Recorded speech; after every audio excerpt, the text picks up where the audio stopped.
இன்னைக்கு நம்ம பார்க்க போற ஒரு புக் வந்து விவேக சூடாமணி. விவேக சூடாமணி வந்து ஆதிசங்கரர் வந்து எழுதியிருக்கிற சமஸ்கிருதத்துல. ஆஹ் இது ஃபர்ஸ்ட் இந்த நூலை பத்தின இன்னைக்கு ஒரு அறிமுகம் மட்டும் வந்து பார்த்தோம்னா, விவேகம் அப்படின்னு வந்து சொன்னா இந்த ரெண்டா விவேக சூடாமணி அப்படிங்கிறது. விவேகம் அப்படின்னு சொன்னா அந்த பகுத்து உணர்தல் அப்படின்னு சொல்லுவாங்க. உண்மை எது பொய் எது அப்படின்னு பிரிச்சு பார்த்து நம்ம உணர்ந்துக்கிறது, அதுக்கு வந்து விவேகம் அப்படின்னு சொல்லுவாங்க.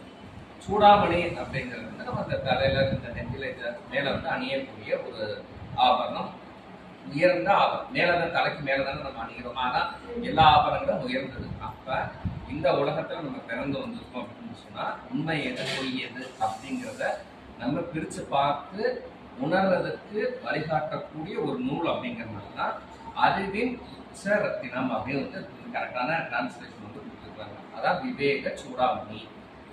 உண்மை எது பொய் எது மாயை எது அப்படிங்கிறத புரிஞ்சு நம்ம ஏற்றுக்கணும் அப்படிங்கிறதுக்காக இருக்கக்கூடியது. இதுல வந்து நிறைய ஸ்லோகங்கள் நிறைய வந்து இருக்குது. இதோட முக்கியமான நோக்கம் என்ன அப்படின்னு சொன்னா, முதல்ல வந்து மனிதன் எதுக்காக இங்க வந்து பிறப்பை எடுக்கிறான், அவனோட உண்மையான ஒரு கோல் என்ன, அதை நோக்கி போறதுல இடையில இருக்கக்கூடிய பிரச்சனைகள் என்ன அப்படிங்கிறது ஒரு குரு சிஷ்யன் ரெண்டு பேர் வந்து ஒரு டாப் கொடுக்குற மாதிரியான ஒரு நெரேட்டிவ் ஸ்டைல்ல கொண்டு போறாங்க. இதுக்கு வந்து நிறைய பேர் நிறைய டிரான்ஸ்லேஷன் வந்து கொடுத்துருக்காங்க. இதை மொத்தம் 3 பாகமா நம்ம வந்து பிரிச்சுக்கலாம். எப்படி அப்படின்னு சொன்னா, முதல் பாகம், இரண்டாம் பாகம், மூன்றாம் பாகம் அப்படின்னு சொல்லி ஒவ்வொரு பாகத்துக்குள்ளேயும் வந்து ரொம்ப கருத்து செறிவு வந்து ரொம்ப அதிகமா இருக்கு. அதாவது நம்ம புரிஞ்சுக்கிறதுக்கான பல கடினமான பகுதிகள் இதுக்குள்ள வந்து இருக்கு. இப்ப மனித பிறப்பு, அதோட நோக்கம் என்ன அப்படிங்கறத வந்து பார்க்கணும்.